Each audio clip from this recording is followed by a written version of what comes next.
Iya, positif. Bergerak ya. Dan Bismillahirrahmanirrahim. Assalamualaikum warahmatullahi wabarakatuh. Waalaikumsalam warahmatullahi wabarakatuh. Alhamdulillah di sini saya Ardianti Sapitri, CGP angkatan 9 dari SD Negeri 10 5321 ingin memaparkan dan berbagi atau berdiskusi bersama dengan rekan-rekan sejawat mengenai penerapan budaya positif di sekolah, khususnya di sekolah kita ya Bapak Ibu. Nah, hari ini saya akan memaparkan dulu terlebih dahulu mengenai budaya positif, di mana budaya positif merupakan perwujudan dari nilai-nilai atau keyakinan universal yang diterapkan di sekolah. Budaya positif diawali dengan perubahan paradigma tentang teori kontrol. Selama ini, barangkali kita sebagai guru merasa berkewajiban mengontrol perilaku siswa agar memiliki perilaku sesuai yang guru harapkan. Nah, di dalam nilai-nilai kebudayaan positif ini ada namanya nilai-nilai kebajikan yang diyakini atau dibuat dalam kesepakatan di kelas. Nilai kebajikan ini secara universal maksudnya adalah nilai-nilai yang sudah diakui atau digunakan oleh seluruh dunia, yaitu berupa keadilan, kehormatan, rasa peduli, tanggung jawab, keamanan, kesabaran, mandiri, keselamatan, dan kesehatan. Ini yang perlu sangat kita terapkan di dalam penerapan di kelas, karena dalam pembuatan nanti saya jelaskan dalam keyakinan kelas harus ada nilai-nilai kebajikan universal. Dan nilai-nilai ini juga ada selain universal, ada juga namanya profil pelajar Pancasila. Mungkin sudah semua guru menerapkan profil pelajar Pancasila, di mana ada mandiri, berkebinekaan global, ada namanya kreatif, mandiri, kritis, dan jadinya oke, selanjutnya setelah budaya positif, ada konsep-konsep inti yang telah saya pelajari selama mengikuti program calon guru penggerak ini di modul 1.4 mengenai budaya positif. Yang pertama, disiplin positif. Yang kedua itu adalah teori kontrol guru. Yang ketiga adalah teori motivasi, hukuman, dan penghargaan. Yang keempat adalah kebutuhan dasar manusia. Yang kelima itu adalah keyakinan kelas. Dan yang terakhir adalah segitiga restitusi. Baiklah, saya akan menjelaskan sedikit mengenai poin-poin yang tadi sudah saya bacakan.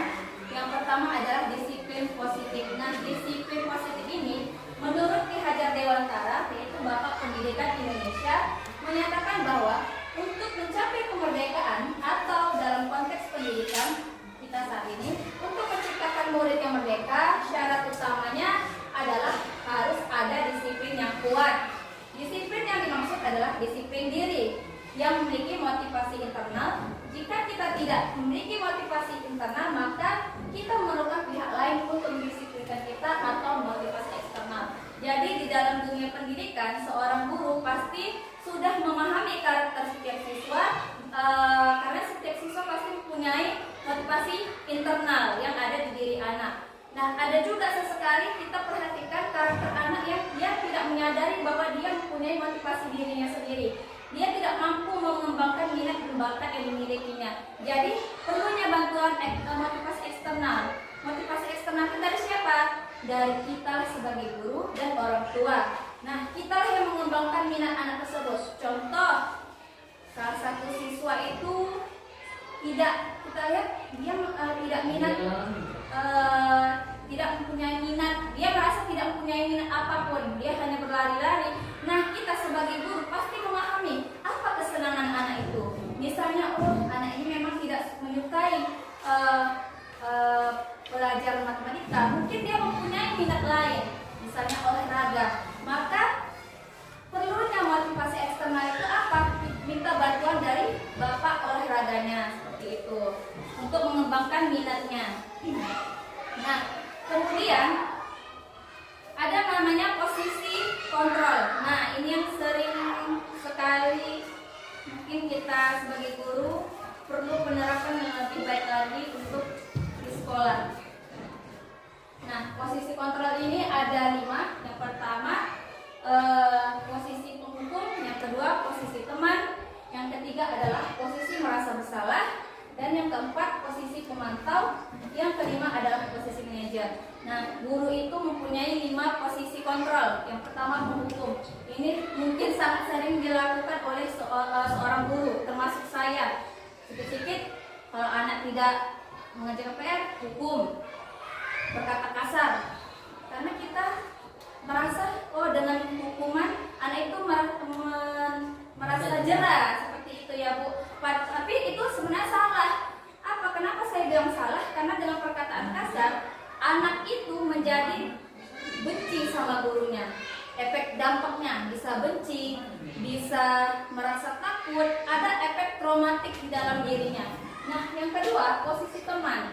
Nah, ini juga mungkin saya sendiri pernah melakukan hal yang sama, yaitu memposisikan diri saya menjadi teman kepada siswa. Tapi boleh, kalau menurut saya boleh, tapi harus di luar konteks. Dalam konteks apa? Mungkin di luar jam pelajaran sekolah, seperti itu ya. Nah, yang ketiga itu posisi merasa bersalah. Nah, posisi merasa bersalah ini dimana berdampak anak itu nantinya akan rendah diri. Setelah kita ini ada kalimat ya, ada kalimat contoh posisi merasa bersalah. Nah, di sini ada contoh kalimat posisi merasa bersalah. Ibu sangat kecewa dengan kamu, Nak. Berapa kali ibu harus memberitahu kamu ya, Nak? Nah, di sini efeknya, dampaknya itu apa? Membuat mereka berasa bersalah dan menarik diri dari lingkungannya. Mereka minder. Oh, aku salah ya udah berbuat seperti itu. Merasa malu. Itulah dampak dari posisi merasa bersalah. Dan yang keempat adalah posisi kontrol pemantau. Nah, ini juga sering dilakukan, tetapi guru itu tidak hanya menginginkan anak itu tahu peraturan sekolah tanpa mau tahu latar belakang anak itu, kenapa anak itu melakukan kesalahan. Contoh kalimatnya, peraturannya apa, konsekuensinya apa. Mereka hanya minta anak itu mengetahui konsekuensinya tanpa mau tahu latar belakang anak itu mengapa melakukan kesalahan. Nah, posisi manajer yang terakhir, ini adalah posisi pelengkap menurut saya. Kenapa saya katakan seperti ini? Karena posisi manajer ini adalah posisi yang menurut saya komplit. Pertama, kita tidak langsung menjudge anak, tetapi kita membawa anak, kita panggil dulu anaknya. Misalnya kita menanyakan, kita bertemu face to face antara guru dan siswa. Kita tanyakan, pertama kita tanyakan dulu, apa kabar Nak? Kamu tahu tidak mengapa ibu panggil kamu ke sekolah, ke kantor? Tidak Bu, begini. Baru kita jelaskan, begini Nak, tadi ibu tidak sengaja melihat kamu menyontek di dalam kelas. Benar tidak? Kita tanyakan seperti itu. Oh benar Bu. Nah, baru setelah itu apa yang kita lakukan? Baru setelah itu kita tanyakan, kira-kira menyontek itu perbuatan yang bagus atau tidak? Tidak Bu. Nah, baru kita tarik ke diri kita juga. Iya benar, tidak apa-apa, karena pada umumnya setiap manusia itu mempunyai kesalahan ya, termasuk ibu. Gitu kita harus jangan mengajak anak saja, jangan menyalahkan anak saja, tapi kita juga menarik diri. Jadi di sini ibu tidak mau menghakimi kamu, ibu tidak mau mencari kesalahan kamu, tetapi di sini kita sama-sama mencari solusi bagaimana agar kamu bisa memperbaiki kesalahan kamu seperti itu. Nah, oh iya Bu. Nah, kira-kira bagaimana cara kamu mengatasi kesalahan? Ajak anak untuk berpikir supaya mereka bisa mengatasi masalahnya sendiri. Nah, setelah itu baru disangkut pautkan dengan keyakinan kelas yang sudah ada. Karena di dalam kelas pasti sudah ada namanya keyakinan kelas. Nah, oke. Berikutnya, berikutnya ada teori motivasi, hukuman dan penghargaan. Di dalam teori ini ada 3 motivasi yang terkait di dalamnya, yaitu teori motivasi untuk menghindari ketidaknyamanan atau hukuman. Yang kedua, untuk mendapatkan imbalan dan penghargaan dari orang lain. Nah, ini yang sering juga dilakukan oleh guru-guru. Mungkin termasuk saya juga. Sebenarnya reward itu boleh. Selama saya mengikuti program CGP, saya belajar dari bapak fasilitator juga, dari instruktur. Pemberian reward itu boleh, tapi jangan terlalu sering karena anak itu akan merasa ketergantungan dengan reward yang kita berikan, seperti memberikan bonbon, anak baru mau bekerja, memberikan hadiah dan lainnya. Boleh, tapi dengan perhatian. Dengan reward seperti memberi bintang, memberi nilai A+ dan sebagainya itu memang harus dimasukkan ke raport juga, raport guru. Nah, berikutnya itu yang ketiga adalah untuk menjadi orang yang mereka inginkan dan untuk menghargai diri sendiri, ya. Oke, kita lanjut saja. Berikutnya itu ada namanya, ini juga kebutuhan dasar manusia. Kebutuhan dasar manusia itu ada 5. Yang pertama itu bertahan hidup, yang kedua kasih sayang dan rasa terima kasih, ya. Dan yang ketiga merasa diterima, yang ketiga kebebasan, yang keempat kesenangan, dan yang terakhir adalah penguasaan. Yang pertama itu kebutuhan manusia yang sangat penting itu adalah bertahan hidup, baik itu sandang, pangan, kebutuhan hidup yang menyangkut dengan fisiologis. Nah, yang kedua adalah kasih sayang dan rasa diterima. Ini sangat penting karena di sekolah, jadi saya juga di program CGP itu pasti merasa awalnya apakah saya bisa diterima ya di kelompok saya gitu, apakah saya bisa bergabung dan berkolaborasi tidak dengan kelompok saya, karena pada umumnya kelompok saya ini juga orang-orang hebat di dalamnya. Ada kepala sekolah, ada yang bersekolah mungkin pengalamannya lebih tinggi daripada saya di kelompok saya pun saya. Nah, yang kedua itu jadi saya butuh namanya perhatian, saya butuh namanya dukungan, support dari teman-teman, baik itu kolaborasi program CGP dan dukungan dari Bapak Ibu semuanya. Jadi apabila saya ada nanti kendala di sekolah mengenai penerapan CGP, saya mohon bantuan, setidaknya doa biar sampai selesai selama bulan 4, bulan April nanti, Bapak Ibu. Nah, yang ketiga kebebasan. Anak tidak boleh, sebagai guru anak tidak boleh dituntut, tapi kita bertugas menuntun agar anak itu mencapai keselamatan dan kebahagiaannya setinggi-tingginya agar baik itu sebagai manusia maupun anggota masyarakat. Nah, yang keempat kesenangan. Anak tidak dituntut juga untuk selalu belajar. Bahkan di sekolah-sekolah lain saya banyak guru-guru bahkan tidak menerapkan namanya penugasan PR, karena bagi mereka penugasan PR itu adalah beban yang dibawa, sudah beban di sekolah dibawa lagi beban di rumah. Di rumah mereka bertugas hanya untuk beristirahat dan quality time bersama keluarga. Maka kalau sekolah-sekolah lain yang sekolah-sekolah yang ada di Medan itu mereka mengajarkan memberi ilmu kepada saya untuk memberikan kebebasan kepada siswa. Nah, yang keempat itu adalah kesenangan, kebebasan. Yang kelima adalah penguasaan. Nah, penguasaan ini biarkan anak-anak itu merasa bangga dengan pencapaian yang dimilikinya. Jadi misalnya mereka memiliki keterampilan tertentu, biarkan mereka Bu, saya mau membuat ini. Misalnya hari ini tema pelajarannya adalah tema sejarah. Berikan kebebasan, berikan kesenangan, dan berikan penguasaan bagi anak masing-masing untuk memilih karakter atau tokoh pahlawan yang disenanginya. Baru mereka bebas menjabarkan atau mendeskripsikan pahlawan yang dikaguminya. Oke, berikutnya setelah kebutuhan dasar manusia, ini sudah saya jelaskan. Ada nama keyakinan kelas.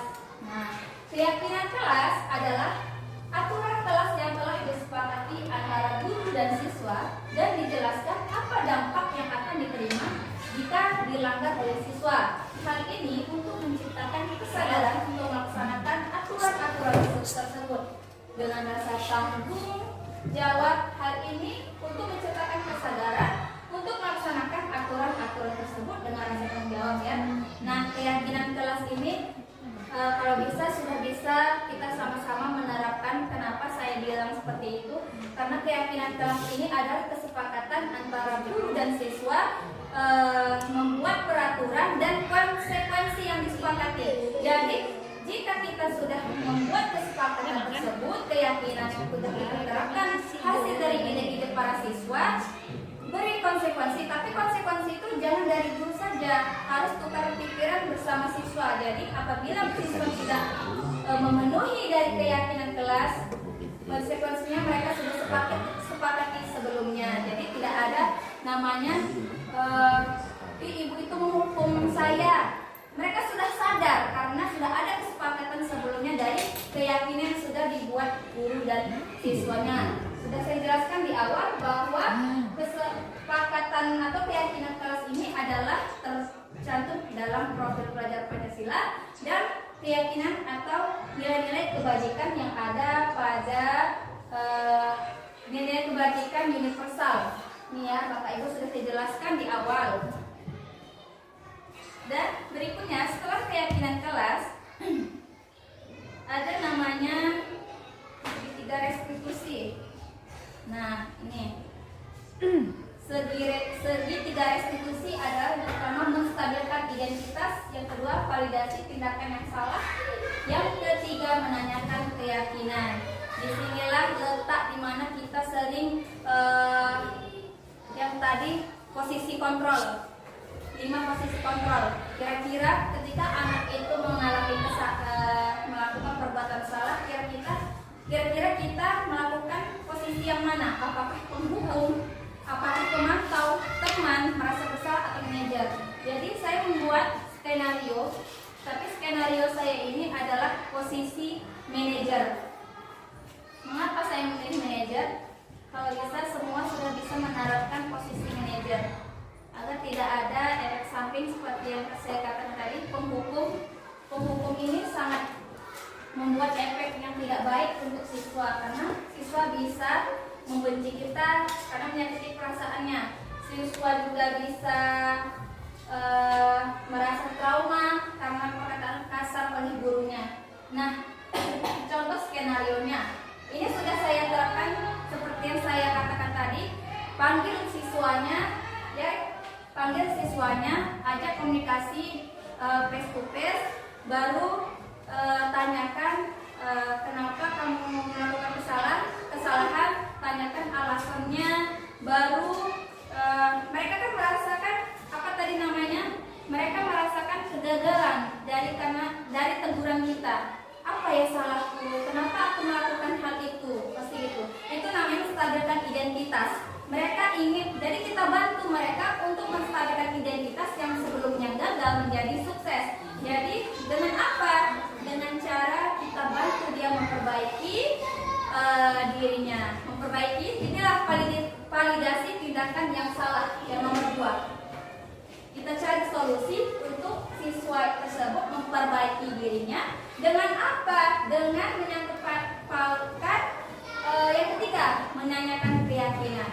Setelah dia mengetahui kesalahannya, kita suruh anak tersebut mencari tahu cara memperbaikinya, terus mengaitkan dengan keyakinan kelas yang sudah disepakati, dan mengaitkan juga dengan konsekuensi yang sudah disepakati. Seperti itu, Bapak Ibu. Mungkin sampai disinilah presentasi penerapan budaya positif dari saya. Lebih kurang saya mohon ampun pada Allah. Oh, boleh. Siswa kami kan Bu, ada salah satu siswa kami yang luar biasa bisa dibilang. Ya. Jadi kalau dia sudah pernah dibuat sebagai guru itu sebagai penghukum sudah, sebagai teman sudah, semua sepertinya sudah. Tapi kayaknya belum ada perubahan di anak itu. Nah, mungkin gini juga Bu, perlunya ada kerjasama antara guru dan orang tua, begitu. Nah, kenapa saya katakan seperti itu? Mungkin anak itu tidak bisa kita samakan, karena setiap anak itu walaupun kita ingin perubahan yang baik, pasti mempunyai tahapan. Dulu ada juga anak yang bernama Dodi di kelas ini. Anak itu luar biasa, tapi dengan adanya kerjasama antara guru dan orang tua, lama-kelamaan anak itu mengalami fase yang lebih baik. Alhamdulillah anak itu tidak melakukan perbuatan onar, lari-lari, suka manjat-manjat. Maka kita tuh perlu kolaborasi bukan hanya dengan orang tua. Untuk kepala sekolah tidak ada mungkin guru yang tidak bisa menangani siswa, tapi pelan-pelan. Pasti mengeluh, pasti guru itu mengeluh, tapi pelan Bu. Mungkin anak itu ada pasnya. Contohnya saja, anak yang sebelumnya memang sudah anak SMP, SMA yang sudah terkena narkoba, ada juga di kampung kami itu kan.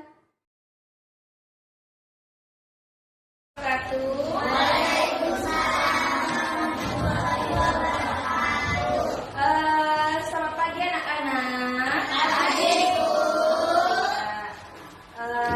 Sehat kan?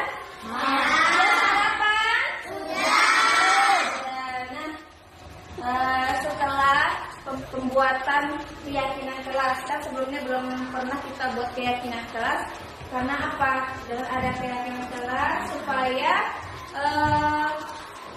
kita disiplin, ada rasa tanggung jawab di dalam kelas ini sebagai antara kamu dan apa yang mau kamu tuangkan biar kita sepakatin, gitu ya, paham ya? Jadi misalnya apa saja keyakinan kelas itu, contohnya apa? Contohnya apa? Lagi?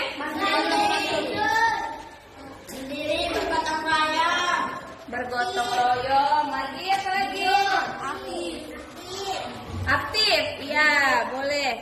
Nah, nanti kita akan sepakati mana yang harus kita cantumkan di kelas ini. Misalnya kita sepakati, misalnya kita harus tanggung jawab.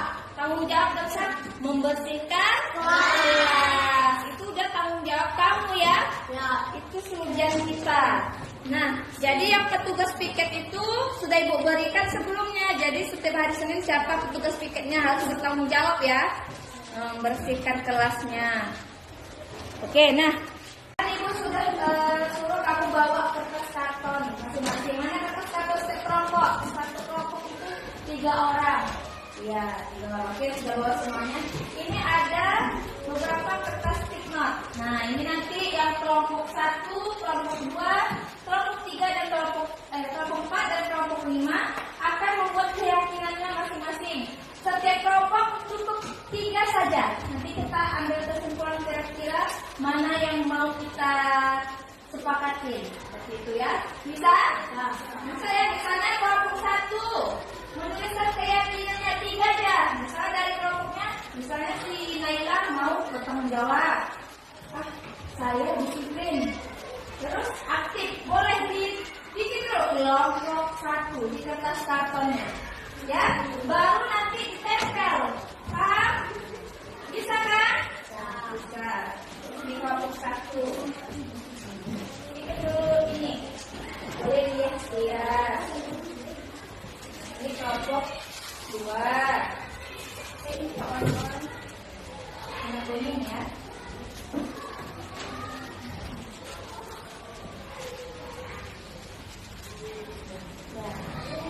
Ini berwarna pink. 3 saja nak, 3. Bu, kalau sama Bu antara kelompok 1 dan kelompok 2 tidak apa-apa. Nanti yang kira-kira yang paling banyak itu yang kita sepakati. Mungkin itu yang harus kita terapkan di kelas ini. Tuh ya. Karena tanggung jawab ada 2 kelompok, nggak apa-apa. Umur apa? Hijau udah? Belum.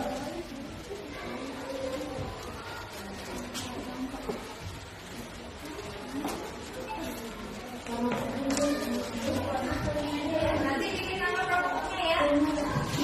Ya, bikin nama kelompoknya ya, cantik ya. Yang mana nanti biar bisa tempel di kelas kita. Oke, udah bisa? Selamat mengerjakan, kerjakan ya. Bisa kan? Nanti di kertas karton kamu, nah tulis dulu nama kelompok kamu berapa? 2. Ya, bikin dulu nama kelompok 2. Kelompok 1, 2, 3, 4, 5. Nah, dan tulis dulu nama kelompoknya. Baru kertas ini diisi dengan keyakinan kelompok ini. Boleh, terserah. Nah, ya.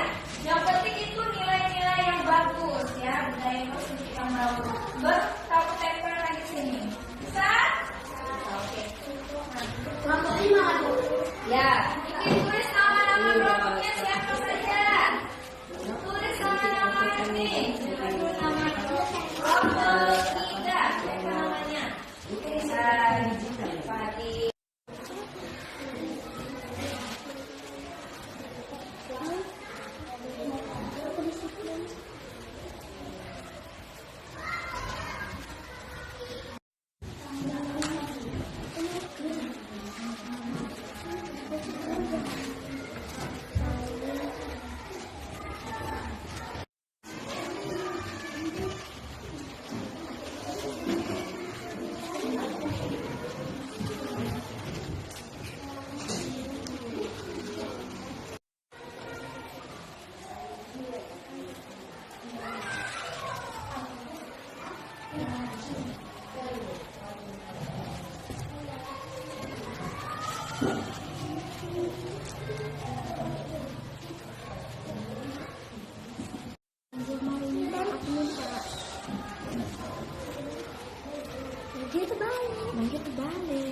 Baiklah, sudah siap semuanya?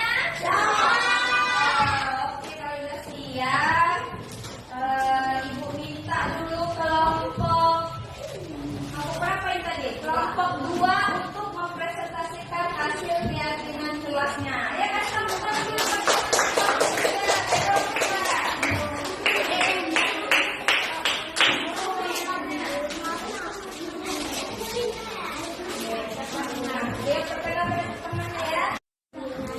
Keyakinan kelas. Perkenalkan nama kelompok 2. Nama saya Muhammad Eka Putra. Eka Pratama. Iya. Silakan bacakan hasil diskusinya. 1. Mandiri. 2. Saling menghargai. 3. Tanggung jawab. Iya, ada apa tadi? Mandiri. Warahmatullahi wabarakatuh. Waalaikumsalam warahmatullahi wabarakatuh. Perkenalkan, saya dari kelompok 1. Saya ingin menyampaikan keyakinan kelas. Perkenalkan, nama saya Sabrina Azahra. Saya Anissa Uli Fitri. Saya Naila Ramadhani. Saya ingin menyampaikan keyakinan kelas. 1. Bertanggung